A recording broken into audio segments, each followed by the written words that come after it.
പ്രധാനമന്ത്രി നരേന്ദ്രമോദിക്കെതിരായ വിവാദ പരാമർശത്തിൽ 3 മാലിദ്വീപ് മന്ത്രിമാർക്ക് സസ്പെൻഷൻ. വിഷയത്തിൽ ഇന്ത്യ ഔദ്യോഗികമായി അതൃപ്തി അറിയിച്ചതിന് പിന്നാലെയാണ് നടപടി. മന്ത്രിമാരായ മറിയം ഷിവുന, മൽഷൻ, ഹസൻ സിഹാൻ എന്നിവരെ സസ്പെൻഡ് ചെയ്തു. മന്ത്രിയുടെ പരാമർശം രാജ്യത്തിന്റെ നിലപാടല്ലെന്ന് മാലിദ്വീപ് അറിയിച്ചിരുന്നു. വിവാദ പരാമർശത്തിനെതിരെ വ്യാപക പ്രതിഷേധമുയർന്ന പശ്ചാത്തലത്തിൽ കൂടിയാണ് നടപടി. ബൽറാം നെടുങ്ങാടി ഡൽഹിയിൽ നിന്ന് വിവരങ്ങൾ നൽകാനുണ്ട്. ബൽറാം, സത്യത്തിൽ ഒരു ചൈനയുടെ പിന്തുണയോടുകൂടി നിൽക്കുന്ന മാലദ്വീപ് സർക്കാർ എന്ന ഒരു നിലയുണ്ട്. അവിടെ സ്വാഭാവികമായും ഒരു നയതന്ത്ര യുദ്ധം എന്ന് പറയാം, ഒരു ഡിപ്ലോമാറ്റിക് വാർ എന്ന് നമുക്ക് വിശേഷിപ്പിക്കാവുന്ന തരത്തിൽ ചില പ്രശ്നങ്ങൾ, സങ്കീർണതകൾ ഉടലെടുത്തിരുന്നു. ലക്ഷദ്വീപിൽ പ്രധാനമന്ത്രി എത്തുകയും അദ്ദേഹം ലക്ഷദ്വീപ് ടൂറിസത്തെ വളർത്താൻ വേണ്ടി നടത്തിയിട്ടുള്ള ഇടപെടലുകളുമൊക്കെ ആണ് മാലദ്വീപിലെ ചില മന്ത്രിമാരെ ചൊടിപ്പിച്ചത്. ഇവിടെ ഇന്ത്യ അതൃപ്തി അറിയിച്ചതിനെ വളരെ ഗൗരവത്തിൽ കാണുന്നു മാലദ്വീപ് എന്നാണോ ഈ 3 മന്ത്രിമാർക്കെതിരായിട്ടുള്ള നടപടിയിൽ നിന്ന് മനസ്സിലാക്കേണ്ടത്? മാലദ്വീപും ഇന്ത്യയും തമ്മിൽ ഏതെങ്കിലും തരത്തിലൊരു നയതന്ത്ര അകൽച്ച ഉണ്ടെങ്കിൽ, അല്ലെങ്കിൽ ഉണ്ടാകാൻ ഇടയുണ്ടെങ്കിൽ അത് പരിഹരിക്കുക എന്ന ഉദ്ദേശം കൂടി ഈ നടപടിക്ക് പിന്നിലുണ്ടോ? എങ്ങനെയാണ് ഇതിനെ കാണേണ്ടത്?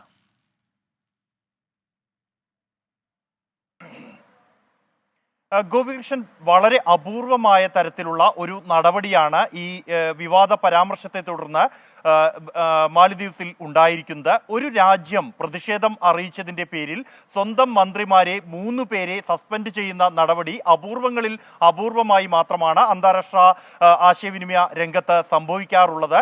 ഇന്ത്യയുടെ വിദേശകാര്യ മന്ത്രാലയം അതൃപ്തി അറിയിച്ചു എന്നതിനോടൊപ്പം തന്നെ ഈ മാലദ്വീപ്സിന്റെ സാമ്പത്തിക മേഖലയെ പോലും പിടിച്ചുലയ്ക്കാൻ കഴിയുന്നതാണ് ഇന്ത്യൻ വിനോദസഞ്ചാരികൾക്ക് അവിടെയുള്ള സ്വാധീനം എന്നുള്ളതാണ് ഈ നടപടിയിൽ നിന്നും വ്യക്തമാകുന്നത്. ഈ രാജ്യം ഔദ്യോഗികമായി ഇക്കാര്യത്തിൽ അതൃപ്തി അറിയിച്ചിരിക്കുന്നു. അതിന് മാലദ്വീപ്സ് കൃത്യമായി തന്നെ മറുപടി നൽകിയ ഒരു പ്രസ്താവനയിലൂടെ മന്ത്രിമാർ നടത്തിയത് വ്യക്തിപരമായ പരാമർശമാണ് എന്നും അത് രാജ്യത്തിന്റെ നിലപാടല്ല എന്നും പ്രസ്താവന നടത്തി. എന്നാൽ അതിലും തൃപ്തി ആവാതെയാണ് ഇവരെ സസ്പെൻഡ് ചെയ്യുന്ന നടപടി ഉണ്ടായിരിക്കുന്നത്. 3 മന്ത്രിമാർ, മന്ത്രി മറിയം ഷിവുന, മൽഷൻ, ഹസൻ സിഹാൻ എന്നിവരെയാണ് സസ്പെൻഡ് ചെയ്തിരിക്കുന്നത്. മന്ത്രി സിഹാൻ ഈ വാർത്തകൾ നിഷേധിച്ചെങ്കിലും മാലദ്വീപ്സിന്റെ വിദേശകാര്യ മന്ത്രാലയ വക്താവ് ഇബ്രാഹിം ഖലീൽ ഇക്കാര്യം സ്ഥിരീകരിച്ചിട്ടുണ്ട്.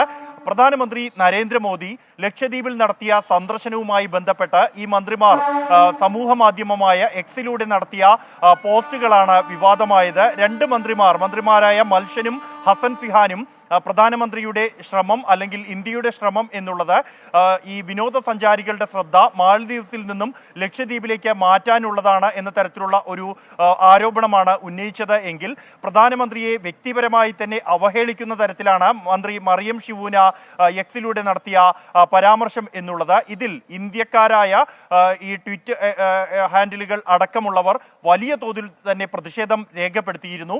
കടുത്ത ഭാഷയിലുള്ള മറുപടി തന്നെ നൽകണമെന്ന ആവശ്യമുയർന്നതോടൊപ്പം തന്നെ ബോയ്ക്കോട്ട് മാലദ്വീപ്സ് എന്ന ക്യാമ്പയിനും എക്സിലൂടെ ആരംഭിച്ചു. ഇത് നിലവിൽ നടത്തിയ ബുക്കിങ്ങുകളെ പോലും ബാധിച്ചു എന്നാണ് പുറത്തുവരുന്ന റിപ്പോർട്ടുകൾ. 8000 ഹോട്ടൽ ബുക്കിങ്ങുകളും 2500 ഫ്ലൈറ്റ് ടിക്കറ്റ് ബുക്കിങ്ങുകളും ഈ പ്രചരണത്തെ തുടർന്ന് മാലദ്വീപ്സിന് ഇന്ത്യക്കാർ നടത്തിയ ബുക്കിങ്ങുകൾ റദ്ദാക്കി എന്നതാണ് ഏറ്റവും ഒടുവിൽ പുറത്തു വന്ന റിപ്പോർട്ട്. ഇത് വരും ദിവസങ്ങളിൽ ഇനിയും വർദ്ധിക്കാനുള്ള സാധ്യതയും രാജ്യത്തിന്റെ സാമ്പത്തിക മേഖലയിൽ സ്വാഭാവികമായും തന്നെ ഇങ്ങനൊരു ഈ പരാമർശങ്ങൾ, ഈ അവഹേളന പരാമർശങ്ങളൊക്കെ ഉണ്ടായതിനെ തുടർന്ന് ഇന്ത്യ മാലദ്വീപ്സിന് ഇതിൽ അതൃപ്തി അറിയിച്ചിരുന്നു. ഇതിനെ തുടർന്ന് ഇപ്പോൾ ഈ നടപടിക്ക് ശേഷം ഇന്ത്യൻ വിദേശകാര്യ മന്ത്രാലയത്തിന് എന്തെങ്കിലും പ്രതികരണങ്ങൾ വന്നിട്ടുണ്ടോ?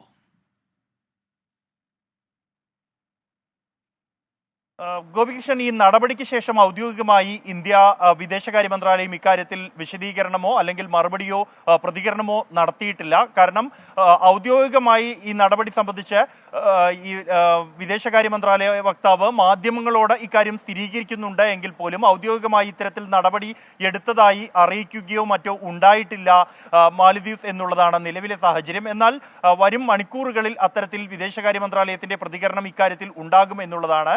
നിലവിൽ സംഭവിച്ച പ്രശ്നങ്ങൾ പരിഹരിക്കാൻ കഴിയുന്ന അല്ലെങ്കിൽ പരിഹരിക്കാനുള്ള ഒരു ശ്രമം മാലദ്വീപ്സിന്റെ ഭാഗത്തു നിന്നും ഉണ്ടായിരിക്കുന്നു. പ്രധാനമന്ത്രിയെ ഒപ്പം തന്നെ ഇന്ത്യയെയും അവഹേളിക്കുന്ന തരത്തിലുള്ള പരാമർശം നടത്തിയ മന്ത്രിമാർക്ക് എതിരെ നടപടിയെടുത്തിരിക്കുന്നു, സസ്പെൻഡ് ചെയ്തിരിക്കുന്നു എന്നുള്ളത് വിദേശകാര്യ മന്ത്രാലയ വക്താവ് തന്നെ സ്ഥിരീകരിക്കുന്നുണ്ട് മാലദ്വീപ്സിൽ നിന്നും.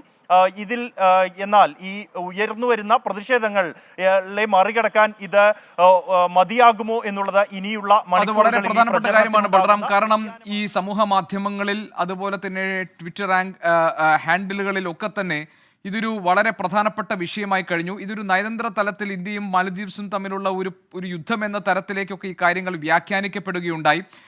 പല നിലയ്ക്കുമുള്ള പ്രതികരണങ്ങൾ വന്നുകൊണ്ടിരിക്കുന്നു. അപ്പോൾ ഈ മാലദ്വീപ് സർക്കാരിൻ്റെ ഈ ഇടപെടലുകൾ, ഈ 3 മന്ത്രിമാർക്കെതിരായിട്ടുള്ള സസ്പെൻഷൻ നടപടി, ഇത് സ്വാഭാവികമായും ഇന്ത്യ സ്വാഗതം ചെയ്യുന്ന ഒന്നായി മാറുമല്ലോ. അതോടുകൂടി ഇപ്പോഴുണ്ടായിട്ടുള്ള പ്രശ്നങ്ങൾക്കൊരു പരിഹാരം കാണാൻ കഴിയും എന്ന് കരുതാനാകുമോ?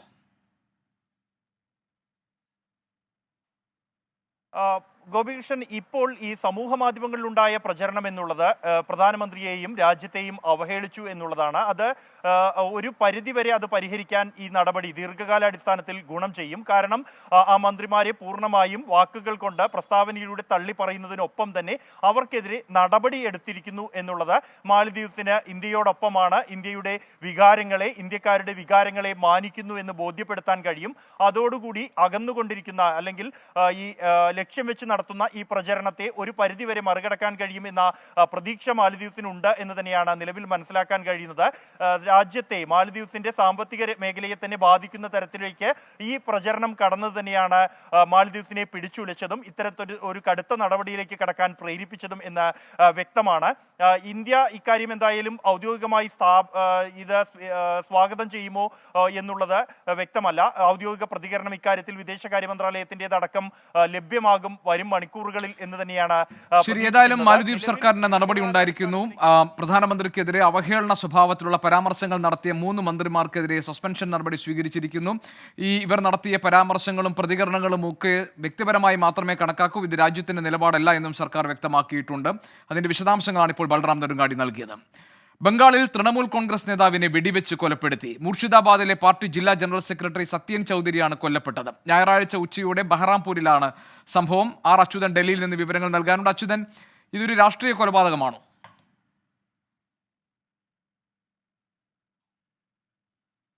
ഗോപികൃഷ്ണൻ, ഇതുവരെ അത്തരത്തിലുള്ള ഒരു നിഗമനത്തിലേക്ക് പോലീസ് എത്തിയിട്ടില്ല. പക്ഷേ ഈ ക്രമസമാധാന നിലയുമായി ബന്ധപ്പെട്ടിട്ട് വലിയ ആരോപണങ്ങൾ സംസ്ഥാനത്ത് ഉയരുന്നുണ്ട്.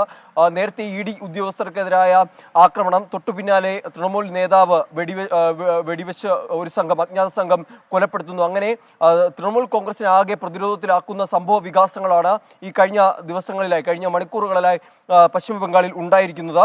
ഈ മൂർഷിദാബാദിലെ പാർട്ടി ജില്ലാ ജനറൽ സെക്രട്ടറി ആയിട്ടുള്ള സത്യൻ ചൗധരിയാണ് ഈ അജ്ഞാത സംഘം ഇന്ന് ഉച്ചയോടുകൂടി വെടിവെച്ച് കൊലപ്പെടുത്തുന്നത്. ബഹ്റാംപൂരിലാണ് സംഭവം ഉണ്ടായിട്ടുള്ളത്. ഈ എത്തിയ അജ്ഞാത സംഘം ക്ലോസ് റേഞ്ചിൽ വെടിയുതിർക്കുകയായിരുന്നു. നാട്ടുകാരെത്തി ഇദ്ദേഹത്തെ ആശുപത്രിയിൽ എത്തിച്ചുവെങ്കിലും ജീവൻ രക്ഷിക്കാനായിട്ടില്ല. സംഭവത്തിൽ പോലീസ് അന്വേഷണം ആരംഭിച്ചിട്ടുണ്ട്.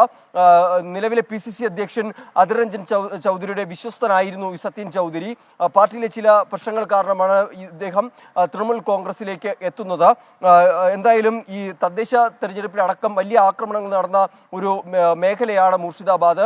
അവിടെയാണ് ഇത്തരത്തിൽ ഇന്ന് ഉച്ചയോടുകൂടി ഒരു തൃണമൂൽ നേതാവ് കൊല്ലപ്പെടുന്നത്.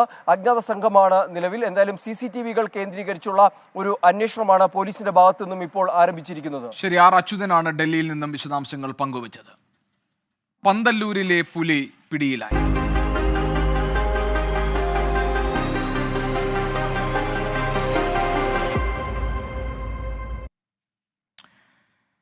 കേരള തമിഴ്നാട് അതിർത്തിയായ പന്തല്ലൂരിൽ 3 വയസ്സുകാരിയെ കടിച്ചു കൊലപ്പെടുത്തിയ പുലിയെ വനവകുപ്പ് പിടികൂടി. മണിക്കൂറുകൾ നീണ്ട ശ്രമത്തിനൊടുവിൽ പന്തല്ലൂർ അംബ്രോസ് വളവിന് സമീപത്തെ ചതുപ്പിൽ നിന്നാണ് പുലിയെ കണ്ടെത്തിയത്. പിടികൂടിയ പുലിയെ നാട്ടുകാരെ കാണിക്കാത്തതിനെ തുടർന്ന് നാട്ടുകാർ പ്രതിഷേധിച്ചു. പ്രതിഷേധക്കാരെ പോലീസ് ബലം പ്രയോഗിച്ച് നീക്കുകയായിരുന്നു. സമീർ ബിൻ കരീം പന്തല്ലൂരിൽ നിന്ന് വിവരങ്ങൾ നൽകാനുണ്ട്. സമീർ, നേരത്തെ പുലിയെ പിടികൂടിയ സാഹചര്യമൊക്കെ സമീർ വിശദീകരിച്ചിരുന്നു. ഈ പുലിയെ പിന്നീട് കൂട്ടിലാക്കുകയും അതിനുശേഷം വനം വകുപ്പ് കാട്ടിൽ തുറന്നുവിടും എന്ന് അറിയിക്കുകയുമാണ് ചെയ്തത്. നേരത്തെ ജനങ്ങളുടെ ഭാഗത്ത് വലിയ പ്രതിഷേധമുണ്ടായി. അവരെ ഈ പിടികൂടിയ പുലിയെ കാണിച്ചില്ല എന്നെല്ലാം പറഞ്ഞു. ഇപ്പോൾ എന്താണ് അവിടുത്തെ സാഹചര്യം? പുലിയെ കാട്ടിലേക്ക് തുറന്നു വിടുന്നത് എപ്പോഴാണ്? വിവരങ്ങൾ എന്തൊക്കെയാണ്?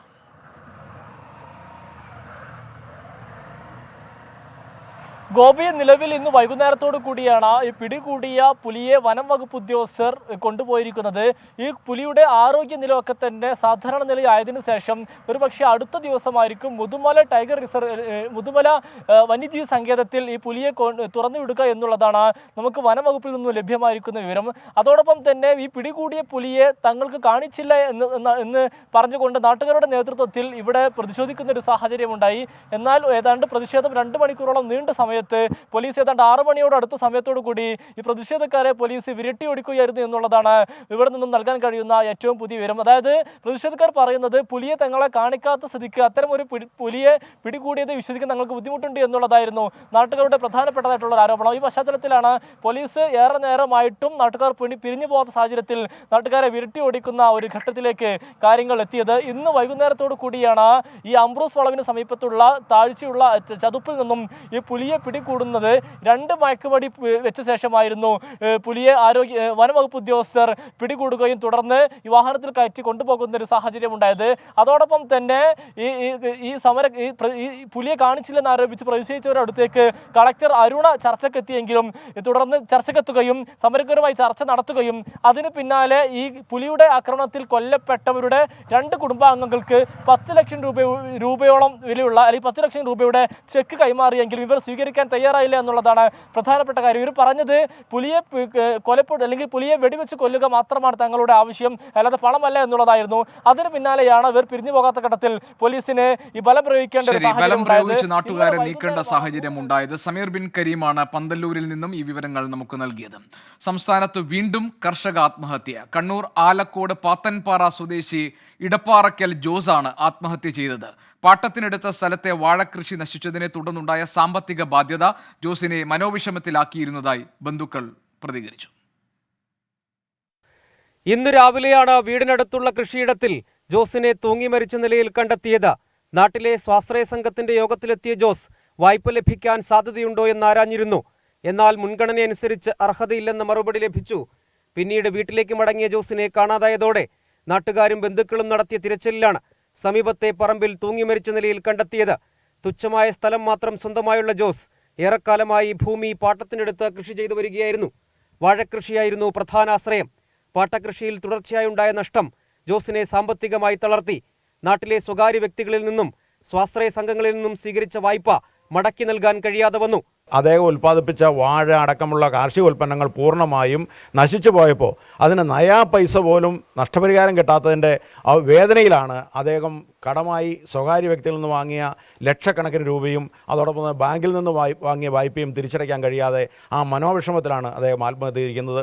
പരിയാരത്തെ കണ്ണൂർ ഗവൺമെന്റ് മെഡിക്കൽ കോളേജിൽ പോസ്റ്റ്മോർട്ടത്തിന് ശേഷമാകും സംസ്കാരം. കഴിഞ്ഞ 2 മാസത്തിനിടെ കണ്ണൂർ ജില്ലയിലെ 3ാമത്തെ കർഷകാത്മഹത്യയാണ് ജോസിൻ്റേത്. 24 കണ്ണൂർ.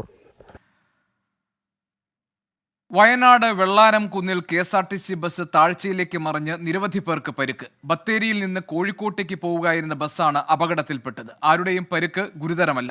പരിക്കേറ്റവരെ കൽപ്പറ്റയിലെ വിവിധ ആശുപത്രികളിൽ പ്രവേശിപ്പിച്ചിരിക്കുകയാണ്. ഇവിടെ സ്ഥിരമായിട്ട് അപകടം ഉണ്ടാകുന്ന സ്ഥലമാണ്. ഇതിനു മുമ്പും ഈ ഭാഗത്ത് ഒരു ബസ് പോയതാണ്.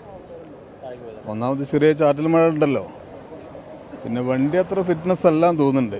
ടയറിൻ്റെ കാര്യമുണ്ടെങ്കിൽ ടയർ പക്ക മുട്ടയാണ്. കോഴിക്കോട് ഡിപ്പോത്തെ വണ്ടിയാണത്. അതൊന്നും നോക്കേണ്ടതുണ്ട്. വണ്ടീനെ കണ്ടിട്ട് വലിയ കണ്ടീഷൻ പോരാ.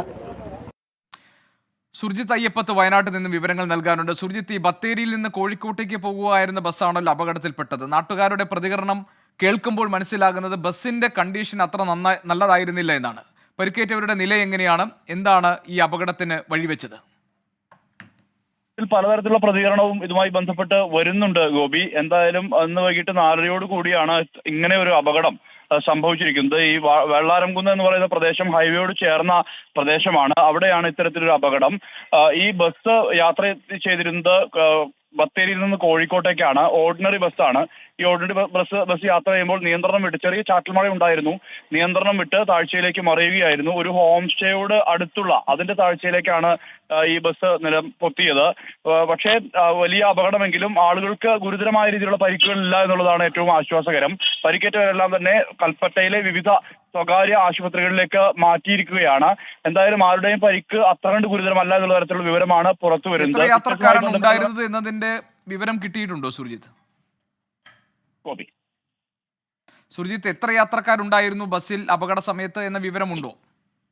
59 യാത്രക്കാർ ഉണ്ടായിരുന്നു എന്നാണ് പറയുന്നത്. എല്ലാവരും ഈ ബത്തേരിയിൽ നിന്നും അതോടൊപ്പം തന്നെ ബത്തേരിക്ക് ശേഷമുള്ള സ്റ്റോപ്പുകളിൽ നിന്നും കയറിയ ആളുകളാണ്. കോഴിക്കോട് ഭാഗത്തേക്ക് പോകുന്ന യാത്രക്കാരാണ് ഉണ്ടായിരുന്നത്. 4:30-ക്കാണ് ഈ അപകടം സംഭവിച്ചത്. എന്തായാലും ഉടൻ തന്നെ, അതായത് ഈ അപകടം സംഭവിച്ച ഉടൻ തന്നെ നാട്ടുകാരും മറ്റും ഓടിക്കൂടി. മാത്രമല്ല പോലീസും ഫയർഫോഴ്സ് സംവിധാനവും എത്തി. ഇതിനുശേഷമാണ് ആളുകളെല്ലാം തന്നെ വേഗത്തിൽ തന്നെ ആംബുലൻസുകൾ കൽപ്പറ്റയിലെ ആശുപത്രികളിലേക്ക് മാറ്റിയത്. നിലവിൽ പരിക്ക് ആശങ്കാജനകമായ വിധത്തിൽ നിലവിൽ 59 യാത്രക്കാരായിരുന്നു ബസ് അപകടത്തിൽ പെടുമ്പോഴുണ്ടായിരുന്നത്. ആരുടെയും പരിക്ക് ഗുരുതരമല്ല. ബത്തേരിയിൽ നിന്ന് കോഴിക്കോട്ടേക്ക് പോവുകയായിരുന്ന ബസ്സാണ് അപകടത്തിൽപ്പെട്ടത്. പരിക്കേറ്റവരെ കൽപ്പറ്റയിലെ വിവിധ ആശുപത്രികളിൽ പ്രവേശിപ്പിച്ചിരിക്കുകയാണ്. നാട്ടുകാരുടെ പ്രതികരണങ്ങൾ കൂടി നമ്മളിപ്പോൾ കണ്ടു. സുർജിത്ത് അയ്യപ്പത്താണ് വയനാട്ടിൽ നിന്നും ഈ വിവരങ്ങൾ നൽകിയത്. കലോത്സവ വേദിയിൽ നിന്ന് നമുക്ക് ഇന്നത്തെ പോരാട്ടത്തിന്റെ വിവരങ്ങൾ, കണക്കുകളിലേക്കാണ് പോകാനുള്ളത്. സ്വർണ്ണക്കപ്പിനായുള്ള പോരാട്ടം മുറുകുമ്പോൾ 831 പോയിന്റുമായി കണ്ണൂർ തന്നെയാണ് ഒന്നാം സ്ഥാനത്ത് ആധിപത്യം ഉറപ്പിച്ചു നിൽക്കുന്നത്. 826 പോയിന്റുമായി കോഴിക്കോട് തൊട്ടു പിന്നിലുണ്ട്. 820 പോയിന്റുമായി പാലക്കാടും 803 പോയിന്റുമായി തൃശ്ശൂരും യാത്ര തുടരുന്നു പോയിന്റ് നിലയിൽ.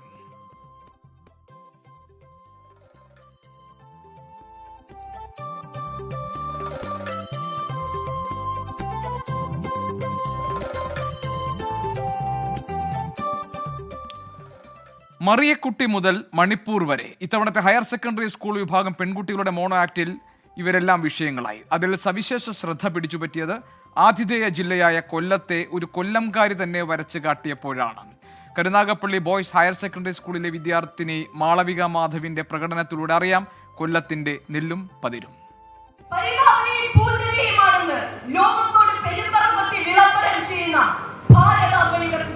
ബി സാംബശിവൻ സ്മൃതിവേദിയിൽ ഹയർ സെക്കൻഡറി സ്കൂൾ വിഭാഗം പെൺകുട്ടികളുടെ mono ആക്ടിന് ചടുലഭാവം.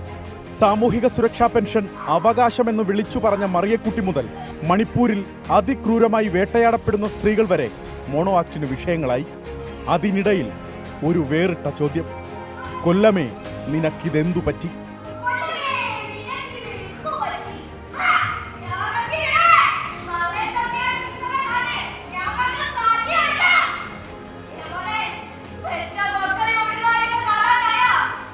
Karunagappally boys higher secondary സ്കൂളിലെ +1 വിദ്യാർത്ഥി മാളവിക മാധവാണ് വേദിയിൽ. സമീപകാലത്ത് കൊല്ലത്തിനുണ്ടായ കുപ്രസിദ്ധി വിളിച്ചു പറഞ്ഞാണ് മാളവികയുടെ രൂക്ഷ വിമർശനം. അല്ലണ്ണാ, ഏതല്ലെന്ന കേസുണ്ടായാലും ആദ്യം കേൾക്കണത് കൊല്ലത്താണല്ല. എന്തിന്? സ്നേഹിച്ച പെണ്ണിനെ ചതിച്ചതാരാ? കൊല്ലംകാരൻ. താലി കെട്ടിയ പെണ്ണിനെ വിശപ്പാമ്പിനെ കൊണ്ട് കൊത്തിച്ചതാരാ? കൊല്ലംകാരൻ. പണത്തിനു വേണ്ടി പിഞ്ചു കുഞ്ഞിനെ തട്ടിക്കൊണ്ടുപോയതോ? അതും കൊല്ലത്ത്. അത് നേരാ. അതുകൊണ്ടാണല്ലോ പറയണത് കൊടുത്താ കൊല്ലത്തും കിട്ടുമെന്ന്. നാടകത്തിന്റെ ഈറ്റില്ലമായ ദേശിങ്ങ നാട്ടിലെ മഹാരഥന്മാർ നാടിനെ അടയാളപ്പെടുത്തുന്നു. എടോ ശ്രീധര, മാധവ, എന്തു പറ്റിയടോ നിങ്ങളുടെ ഈ കൊല്ലത്തിന്? മാധവ, പണത്തിനു മീതെ പരുന്തും പറക്കില്ലെന്ന് പറഞ്ഞ ചെമ്പൻകുഞ്ഞിന് ജീവൻ നൽകിയോനല്ലയോ ഈ ഞാൻ. പക്ഷേ മറിയക്കുട്ടി കറുത്തമ്മയെ സ്നേഹിച്ചത് ഒരു വളവും മോഹിച്ചിട്ടായിരുന്നില്ല. പക്ഷേ കേട്ട കഥകൾക്കും അപ്പുറം ഒരു കൊല്ലമുണ്ടെന്ന് മാളവിക വിളിച്ചു പറഞ്ഞു. അതെ, നമ്മളൊക്കെ വെറും കഥാപാത്രങ്ങളാ. പക്ഷേ ആയൂരും ഓയൂരും മാത്രമല്ലടോ നമ്മുടെ കൊല്ലത്തിനുള്ളത്. പ്രളയം ഉണ്ടായപ്പോ, സുനാമി ഉണ്ടായപ്പോ ഒരമ്മ പറ്റ മക്കളെ പോലെ ചേർത്ത് പിടിച്ചവരാ കൊല്ലത്തിന്റെ ആലപ്പാട് നീണ്ടാരെയും ഒക്കെ. ഇത് സാർ എന്നോട് ലാസ്റ്റ് ഡേ അല്ല 2 ദിവസത്തിന് മുമ്പ് വിളിച്ചിട്ടാണ് പറയുന്നത് നമുക്ക് പുതിയൊരു സാധനം ചെയ്താലോ എന്നുള്ളത്. അപ്പോൾ എനിക്കും ഭയങ്കര എക്സൈറ്റിംഗ് ആയിട്ട് തോന്നി. അത് എന്താണെന്ന് ചോദിച്ചപ്പോൾ സാറ് പറഞ്ഞു നമുക്ക് കൊല്ലത്തിനെ പറ്റി തന്നെ ചെയ്യാമെന്ന് പറഞ്ഞു. അങ്ങനെ തലേന്ന് സാറ് വിളിച്ചിട്ട് സ്ക്രിപ്റ്റൊക്കെ ശരിയാക്കി ഞാൻ വന്ന് പഠിപ്പിക്കാമെന്ന് പറയുമായിരുന്നു. അപ്പോൾ കൊല്ലത്തിനെ പറ്റി ചെയ്യാൻ കാര്യം എന്ന് പറഞ്ഞു കഴിഞ്ഞാൽ ഞാനും കൊല്ലംകാരിയാണ്. പിന്നെ കൊല്ലത്തിനെ പറ്റിയിട്ട് കുറേ മിഥ്യാധാരണകളും ആക്ഷേപങ്ങളും മാത്രം നിറഞ്ഞേക്കുന്ന ഒരു സാഹചര്യമാണ്. CR മധു, RK ദീപ ദമ്പതികളുടെ മകളായ മാളവിക മാധവ് ഇത് 2ാം തവണയാണ് മോണോ ആക്ടുമായി സംസ്ഥാന സ്കൂൾ കലോത്സവ വേദിയിലെത്തുന്നത്. നിരവധി ശിഷ്യരുള്ള കലാഭവൻ നൌഷാദാണ് മാളവികയെ പരിശീലിപ്പിച്ചത്.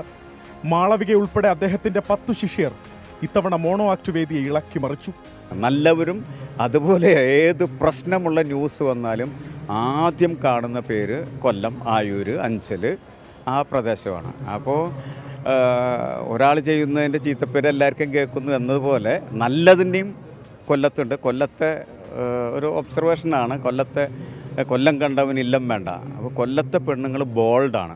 അതിനിടെ തന്റെ കലോത്സവ കാലത്തിലേക്കും അദ്ദേഹം തിരിച്ചുപോയി. ഇപ്പോൾ പി ജെയിംസ് ക്രൈസ്റ്റ് കോളേജിൽ നിന്ന്, അതേസമയം സെൻറ്റ് ജോസഫ്സ് കോളേജിൽ നിന്ന് വന്നിരുന്നത് ഇപ്പോഴത്തെ ഹയർ എഡ്യൂക്കേഷൻ മിനിസ്റ്റർ ആയിരുന്ന ആർ ബിന്ദുവാണ്. ഞാൻ തൃശ്ശൂർ സെൻറ്റ് തോമസ് കോളേജിൽ നിന്ന്. ജെയിംസ് പ്രസംഗ മത്സരത്തിനായിരുന്നു, ഡിബേറ്റും പ്രസംഗവുമായിരുന്നു. ബിന്ദു മാഡം കഥകളിയും ഓട്ടംതുള്ളലുമായിരുന്നു. ഞാൻ മോണാക്റ്റും മിമിക്രി ആയിരുന്നു. ഇതിനപ്പുറത്ത് എന്നെ അന്ന് ജഡ്ജ് ചെയ്യാനുണ്ടായിരുന്നത് നിങ്ങളുടെ ഇന്നത്തെ ചീഫ് ശ്രീകണ്ഠൻ നായരാണ്. VS രാഹുലിനൊപ്പം അലക്സ് റാം മുഹമ്മദ്, 24 കൊല്ലം. ഇന്ന് സംഭവിച്ച ഏറ്റവും പ്രധാനപ്പെട്ട വാർത്തകളാണ് നമ്മൾ ഈ അരമണിക്കൂറിൽ പരിശോധിച്ചത്.